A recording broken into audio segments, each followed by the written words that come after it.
Apa hubungan taktik perang Putin di fase keempat ini dengan akan membuat dunia dalam keadaan depresi? Bagaimana memahami Amerika yang memiliki 80 pangkalan militer di dunia, dan apa strategi Tiongkok mengepung dunia dengan membeli 80 pelabuhan di berbagai negara dunia yang semuanya bisa goncang dengan taktik perang fase keempat yang diubah Putin dari rencana awalnya penaklukan Ukraina menjadi menantang hegemoni dunia. Sahabat, melihat perang Ukraina yang secara berita mulai meredup, kemudian ditutup dengan berita Shanghai dan 23 kota Tiongkok terpapar gelombang 4 virus, di mana di sisa dunia mulai menganggap corona sebagai endemik seperti flu karena obat-obatan dan vaksin produk Big Pharma sudah berhasil kampanye jualannya. Sehingga walau banyak masih ke depannya keterpaparan, obat barang dagangan sudah aman jualannya. Pasar sudah tercipta, supply Big Pharma sudah tersedia. Orang-orang pejabat-pejabat pemerintah di berbagai dunia sudah dipegang semua oleh Big Pharma. Kampanye tak perlu lagi masif seperti 2 tahun belakangan ini. Kita ke fase perang Putin di Ukraina dulu. Kita ingatkan bahwa perang adalah hal yang sangat cair, sangat dinamis, dan tidak ada cara atau metode yang benar tepat seperti di kertas ketika rencana dibuat. Di tengahnya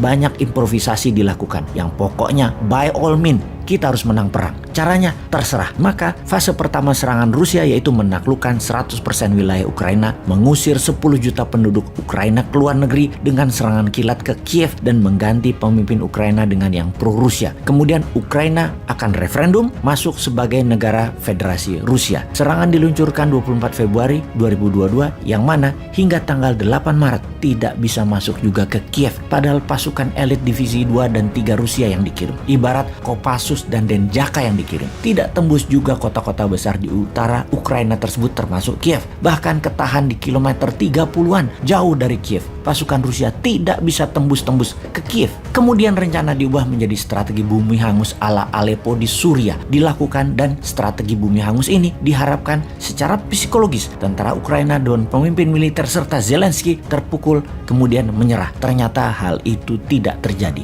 Fase 3 pada sekitar 28 Maret, seluruh pasukan di utara Ukraina ditarik mundur, difokuskan ke kota-kota besar, kota pertahanan terkuat dari Ukraina di sisi timur Ukraina dan sisi selatan Ukraina. Itu semua diperkuat oleh Rusia. Mereka hanya mempertahankan wilayah yang banyak keturunan Rusianya. Itu aja yang difokuskan. Secara pencapaian militer, Rusia berhasil menaklukkan 20% wilayah Ukraina, dan ini solid win alias kemenangan mutlak. Namun di 80% wilayah Ukraina masih belum banyak kemajuan. Apakah Rusia masih mau maju mengambil seluruh wilayah Ukraina? Ini kita lihat di fase keempat yang di hari ke-60-an mulai dilakukan. Apa taktik perang yang dilakukan di fase keempat ini oleh Putin? Rusia mengepung dan tidak menyerang frontal, namun perlahan. Dia mengistirahatkan tentara utama, dirotasi tentara kedua. Atau kalau kita ilustrasikan, setelah Kopassus masuk, saat ini Kostrad yang masuk. Tidak perlu military agresif, tetapi mempertahankan dengan kepungan. Ala Salahuddin Al-Ayyubi mengepung Yerusalem di Perang Sabil.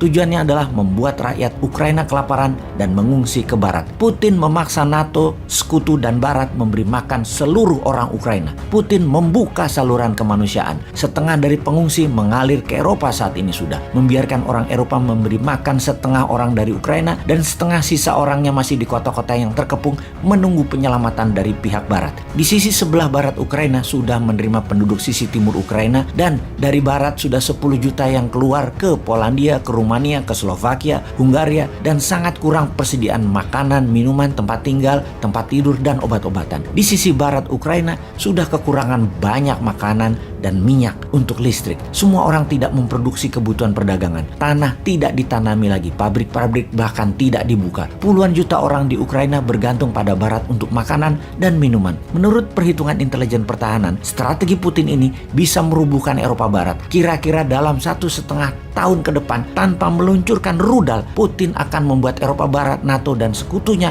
berada dalam kebangkrutan. Di fase keempat ini, strateginya adalah Putin mengepung. Sementara pihak NATO tadinya berpikir Putin gagal di Ukraina. Namun, menaklukkan 20% wilayah bagi pihak Rusia adalah kemenangan. Pihak NATO juga berpendapat semakin panjang perang, Rusia akan merugi. Ternyata ketika strateginya mengepung seperti dilakukan sekarang, di mana pengungsi didorong ke barat, ini adalah taktik perang yang pihak barat tidak pernah bayangkan akan menerima 30 juta manusia pengungsi. Dikasih makannya bagaimana? Tinggalnya di mana? Eropa Timur, negara yang menerima pengungsi, mulai teriak-teriak sekarang kehabisan makanan, yang mana harga-harga makanan dunia dunia itu naik. Pasukan Ukraina yang menanti dengan perang gerilya tidak bisa menyerang karena menerima ribuan orang mengungsi sekarang seakan-akan menjadi tameng. Dalam fase keempat ini membingungkan dunia pastinya. Banyak ahli militer berpendapat bahwa Rusia tidak berani melakukan perang panjang, tetapi kenyataannya adalah sebaliknya. Ini adalah perang panjang yang dimainkan Rusia. Efeknya sekarang yang akan terjadi pada dunia apa? Harga minyak bumi dan gas alam dan kebutuhan pokok dunia